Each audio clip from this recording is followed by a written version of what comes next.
Baik, bismillahirrahmanirrahim. Alhamdulillahirrabbilalamin. Eh, saya ingin memulai dengan pernyataan bahwa ada banyak faktor yang mempengaruhi jalannya sejarah. Salah satu faktornya itu adalah pengaruh geografi. Sekaitan dengan hal tersebut, di masa silam ada satu peristiwa besar yang dilaksanakan di satu daerah yang bersifat lokal, tetapi justru dari peristiwa itu menimbulkan efek yang sangat besar, di mana efeknya itu tidak skala lokal tetapi skala nasional untuk bangsa ini. Nah, tetapi ketika kita bicara tentang wilayah itu, orang lebih cepat mengingat tentang hal-hal rekreasi. Orang lebih cepat mengingat tentang kegiatan bersantai, dan memang beberapa tahun terakhir ini kan pemerintahnya sendiri selalu melaksanakan setiap tahun satu event yang sangat besar di wilayah itu. Ya, itu tidak lain adalah satu wilayah yang dikenal dengan Malino.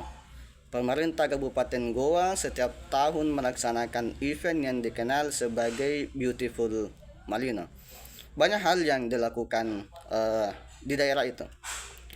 Tetapi pernahkah terlintas di pikiran kita bahwa ternyata daerah yang kita kenal sebagai kesejukannya, daerah yang ditempati sebagai satu tempat untuk rekreasi atau mengadakan event besar setiap tahun, itu ternyata menyimpan sejarah pilu bagi bangsa ini. Itu menyimpan sejarah pilu bagi bangsa ini.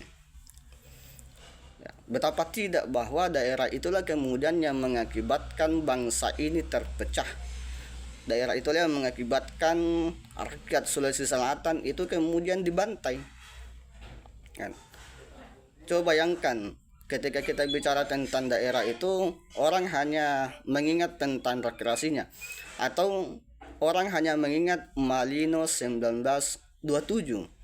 Coba lihat. Sebenarnya Malino 1927 itu sebenarnya warisan kolonial. Jadi kita ini paradoks sekali.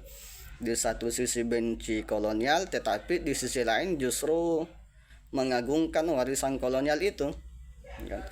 Malino 1927 itu menandakan awal mula Malino dijadikan sebagai tempat peristirahatan bagi pejabat-pejabat pemerintah kolonial.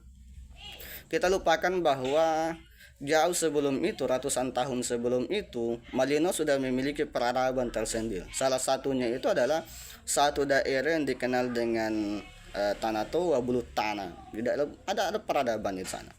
Tapi terlepas daripada itu, kita kembali ke peristiwa kelam yang terjadi di wilayah itu. Nah, hari ini tanggal 25 Juli adalah hari terakhir dari pelaksanaan konferensi Malino yang diadakan oleh FAMUK, kan? Konferensi ini sebenarnya dimulai di tanggal 16 Juli 1946 dan berakhir di tanggal 25 Juli. Jadi ada 11 hari. Di mana rentang 11 hari itu terdapat beberapa kegiatan. Jadi tanggal 16 Juli itu dilaksanakan kegiatan pembukaan. Nah, sebenarnya saya menyampaikan ini berdasarkan buku yang ditulis oleh Ide Anak Agung Gede Agung dengan judul Negara Indonesia Timur, dari negara Indonesia Timur ke Republik Indonesia Serikat. Satu buku yang sangat kalau kita bicarakan ini sebenarnya eh, buku sangat penting dalam memahami perjalanan bangsa ini. Kenapa?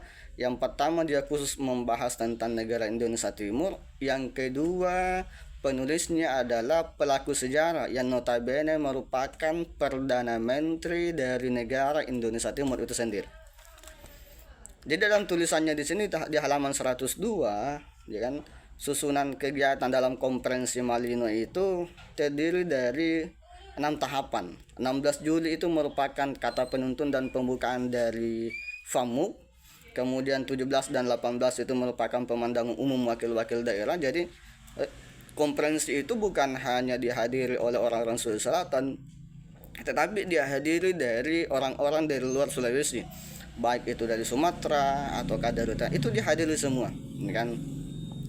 Nah, di tanggal 19 Juli FAMUK memberikan jawaban terhadap pemandangan umum wakil-wakil daerah tersebut.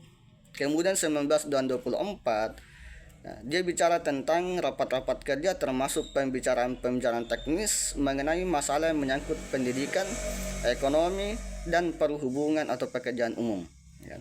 Kemudian 24 Juli itu adalah penutup dan 25 Juli 1946 itu adalah kegiatan pertanyaan keliling yang bersifat informal mengenai masalah teknis.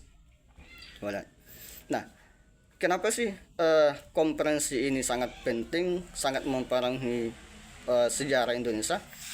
Karena kita bisa lihat bahwa konferensi ini merupakan cikal bakal lahirnya negara-negara bagian yang dibentuk oleh Belanda dari tahun 1946 sampai di tahun 1948, kan?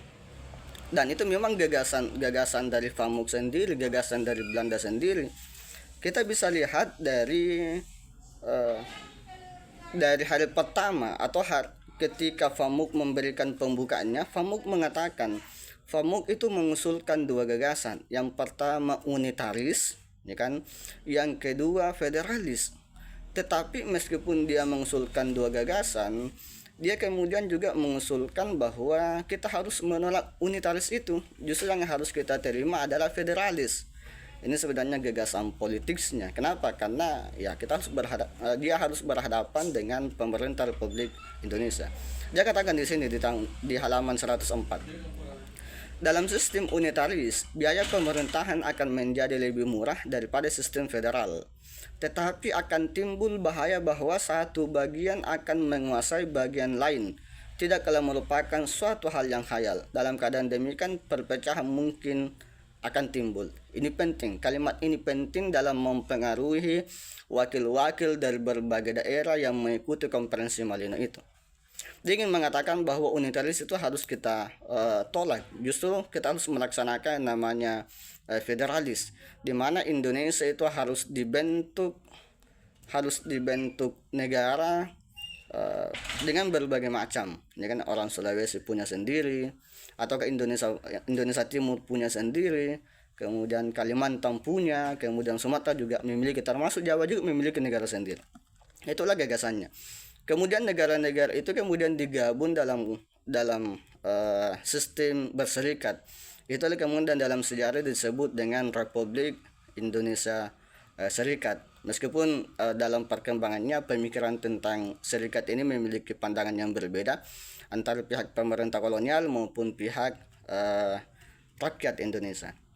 Nah, konferensi Malino inilah kemudian yang menelurkan kesepakatan bahwa akan dibentuk pemerintahan di berbagai daerah. Kenapa? Untuk menyusun sistem pemerintahan yang baru setelah Perang Dunia selesai.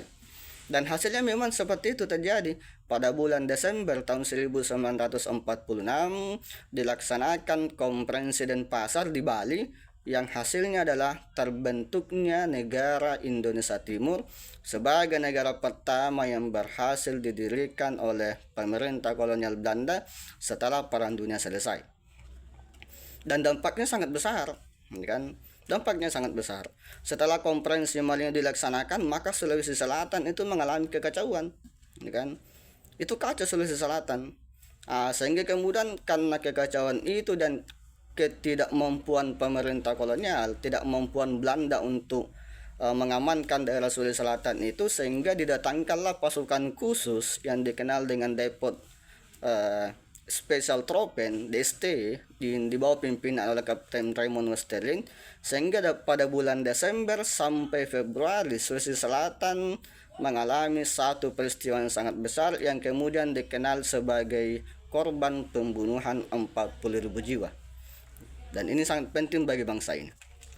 Sehingga kemudian saya mengatakan bahwa satu daerah itu kemudian tidak hanya menyimpan cerita yang manis, tetapi satu daerah atau daerah itu juga kadang menyimpan satu cerita yang sangat pahit dan memang efeknya, pengaruhnya itu bukan hanya skala daerah itu, tapi bahkan mempengaruhi skala nasional. Saya pikir itu sekian.